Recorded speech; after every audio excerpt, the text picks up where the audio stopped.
നമ്മുടെ പാർട്ണറിന്റെ കൂടെ ഒറ്റയ്ക്ക് ടൈം എടുക്കുക. അതുപോലെ തന്നെ കുട്ടി ഉണ്ടാകുമ്പോഴും കുട്ടി ഉണ്ടാക്കി കഴിഞ്ഞിട്ട് രണ്ടുപേരും ഒരുമിച്ച് നോക്കണം. അല്ലാതെ അമ്മ ഉണ്ടല്ലോ കുട്ടീനെ നോക്കാൻ. നിങ്ങൾ കുട്ടിക്ക് അനുസരിച്ച് നിങ്ങളുടെ വർക്കുകൾ മാറ്റിയും നിങ്ങൾ കുട്ടീനെ നോക്കിയും നിങ്ങളെല്ലാവരും വല്ലപ്പോഴും പോയി കാണുന്ന ആൾക്കാർ മാത്രമായിരിക്കണം പേരൻസ് എന്ന് പറയുന്നത്. രണ്ടുപേരും നന്നായിട്ട് ഒരുമിച്ച് നിന്ന് തന്നെ വളർത്തണം. അതെ അതെ, കുട്ടികൾ അങ്ങനെ തന്നെ വേണം. അച്ഛനും ഇപ്പം പല ഫാമിലികളിലും അച്ഛന് കുട്ടികളെ ഒരു 5 വയസ്സ് വരെ അല്ലെ അവര് വലുതായി കഴിഞ്ഞിട്ടാണ് പിന്നെ അച്ഛന്റെ മക്കളായി മാറുന്നത്.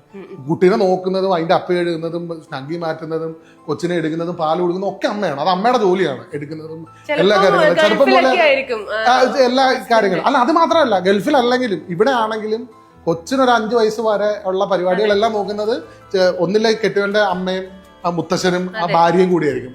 അപ്പനൊന്നും ചെയ്യില്ല, കാരണം അത് അവരുടെ ഡ്യൂട്ടി ആണല്ലോ. കൊച്ചുമോളെ മക്കളെ നോക്കുന്ന അവരുടെ ഡ്യൂട്ടി ആണല്ലോ എന്ന് പറഞ്ഞാൽ അത് അലിഖിതമായി അവർക്ക് കൊടുത്തിരിക്കുന്നതാണ്. അങ്ങനല്ല, അച്ഛനൊന്നും ഒരിക്കലും കുട്ടികളുടെ ഒരിക്കലും ഇല്ലല്ലോ, ഏത് സ്ഥലത്തും ഒരു എങ്ങും ഇല്ലല്ലോ. അതുപോലെ അത് ഉണ്ടാവണം. അങ്ങനെ നമുക്കൊരു കുട്ടി ഉണ്ടെങ്കിൽ ആ കുട്ടീനെ അമ്മ പുറത്ത് കുട്ടീനെ ഒറ്റയ്ക്ക് കൊണ്ടുപോകുന്ന പോലെ അച്ഛനും കംഫർട്ടബിൾ ആയിരിക്കണം. അങ്ങനെ ആയിരിക്കണം എന്നുള്ളതാണ്. അത് നമ്മളെ ഒറ്റയ്ക്ക് ജീവിച്ചാലേ അത് നടക്കുള്ളൂ.